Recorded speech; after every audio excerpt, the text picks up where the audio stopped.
Bismillahirrahmanirrahim. Assalamualaikum warahmatullahi wabarakatuh. Saya Bahit Edi Kuswoyo, SPSA.MH, dosen Prodi Hukum Tata Negara, Sekolah Tinggi Agama Islam Bumi Selampari, Kota Lubulingau. Pada kesempatan hari ini, saya akan menyampaikan materi hukum konstitusi mengenai topik istilah, sejarah, pengertian konstitusi, dan unsur-unsur negara. Bismillahirrahmanirrahim. Assalamualaikum warahmatullahi wabarakatuh. Waalaikumsalam warahmatullahi wabarakatuh. Apa kabar? Alhamdulillah baik, sehat. Alhamdulillah. Ucapnya ceria-ceria galau nih kan? Siap. Jadi hari ini pertemuan kita membahas tentang mata kuliah hukum konstitusi. Kita fokus kepada topik istilah, sejarah, pengertian konstitusi, dan unsur-unsur negara hukum. Konstitusi yaitu kalau di negara Eropa kontinental bisa dilihat di tradisi civil law. Itu kalau di negeri Belanda sering disebut namanya grondwet atau hukum dasar kalau bahasa kita hari ini. Nah, ada juga di Prancis dinamakan Constitutionnel, ada juga di Jerman dinamakan Gesetz. Nah, ini istilah-istilah yang ada di dalam konstitusi, Kita lihat berikutnya. Nah, ini sejarah, sejarah konstitusi. Nah, kita pada hari ini kita lihat sejarah konstitusi, yaitu dari zaman sejarah Yunani, lalu sampai masa kekaisaran Roma. Nah, dari hal ini jauh sebelum ini kita lihat bahwa konstitusi itu sudah berkembang di zaman Rasulullah, yaitu yang sering disebut dengan Piagam Madinah. Nah, ini adalah sedikit mengenai sejarah konstitusi. Apa pengertian konstitusi? Nah, kita lihat dari secara etimologis bahwa konstitusi itu adalah ketentuan dan aturan mengenai ketatanegaraan atau undang-undang dasar dan sebagainya, atau undang-undang dasar suatu negara. Pada prinsipnya bahwa konstitusi itu adalah hukum dasar, hukum yang paling tertinggi. Kalau kita contohkan di negeri kita, di Indonesia, bahwa konstitusi itu adalah Undang Dasar 1945,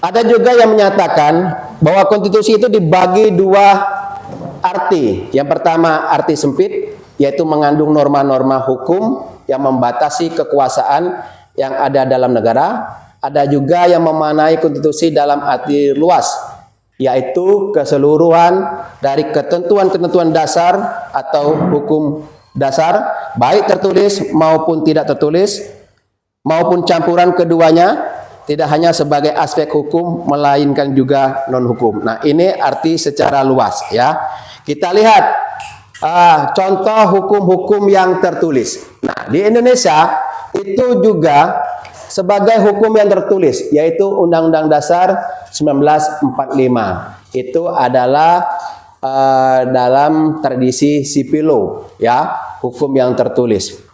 Ada juga hukum yang tidak tertulis, contohnya di konstitusi Inggris, Selanjutnya, dalam konstitusi ini kita melihat adalah negara, Setiap ada konstitusi pasti ada negaranya. Nah, kita lihat unsur-unsur negara dalam teori Eropa kontinental, bahwa negara itu ada 4 aspek. Pertama, jaminan terhadap asasi manusia, adanya pembagian kekuasaan, adanya pemerintahan haruslah berdasarkan peraturan-peraturan hukum, dan yang berikutnya adanya peradilan administrasi.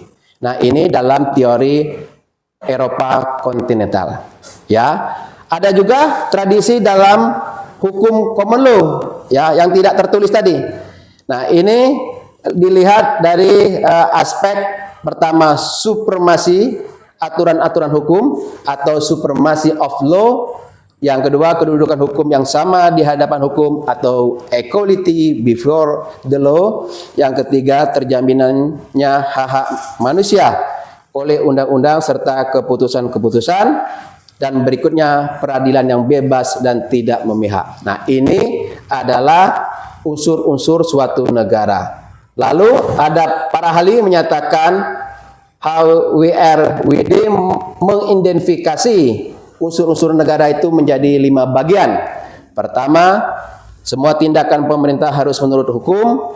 Pemerintah harus berperilaku di dalam suatu bingkai yang diakui peraturan perundangan dan prinsip-prinsip membatasi kekuasaan diskresi.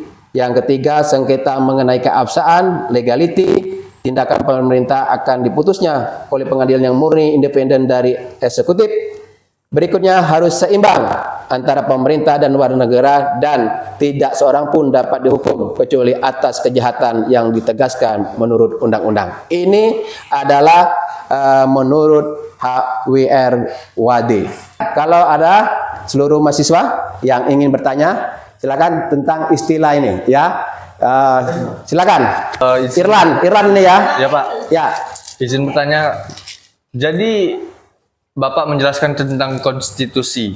Jadi Pak, saya ingin menanyakan di dalam konstitusi ada namanya alat pembatas kekuasaan dan alat legitimasi kekuasaan. Nah, apa perbedaan mendasar antara konstitusi sebagai alat pembatas kekuasaan dan konstitusi sebagai alat legitimasi kekuasaan? Mohon dijawab Pak dan dijelaskan. Oke, Irlan, terima kasih. 3 lembaga negara yang ada di dalam konstitusi kita. Yang pertama legislatif, ada eksekutif, ada yudikatif. Nah, itu adalah ranah pembagian kekuasaannya, 3 lembaga negara itu. Lalu legitimasinya itu adalah suatu aturan yang mengikat, yang harus dipatuhi oleh suatu negara, bahwa dia hukum yang paling tertinggi. Makanya seluruh produk undang-undang tidak boleh bertentangan dengan konstitusi. Kalau bicara tentang Indonesia adalah Undang-Undang Dasar 1945. Nah, kita lihat skemanya bahwa konstitusi kita seperti ini, ya.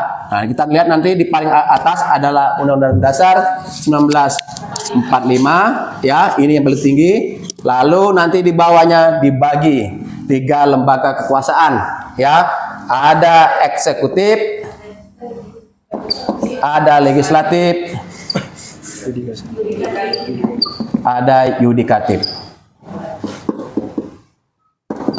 Nah, saya Yeni Maria, jurusan HTN, yang memang mata kuliah Pak Bahed hari ini Bapak menyebutkan sejarah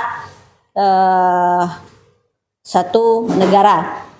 Pertanyaan saya Pak, ada di dalam Bapak tadi ada bagian 3, eksekutif, legislatif, dan yudikatif. Negara tertinggi di Indonesia adalah Undang-Undang Dasar 1945. Berdasarkan itu dibagi menjadi 3 bagian itu. Pertanyaan saya Pak, 1, bagaimana suatu dasar negara Indonesia itu apabila tidak menjalankan atau tidak dijalankan atau aturan itu tidak dijalankan, salah satunya yaitu di eksekutif. Karena sebagai pelaksana undang-undang, ya. Nanti turunan dari Undang-Undang Dasar 45 ini ada hierarki yang sering itu.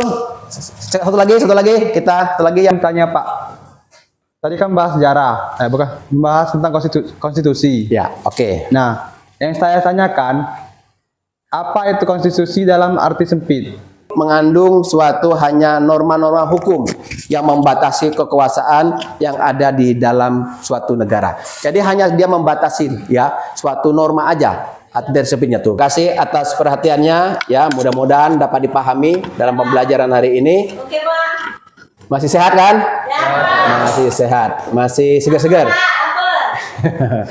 Oke, ya, kita tutup. Bilai topik walhidayah. Wassalamualaikum warahmatullahi wabarakatuh.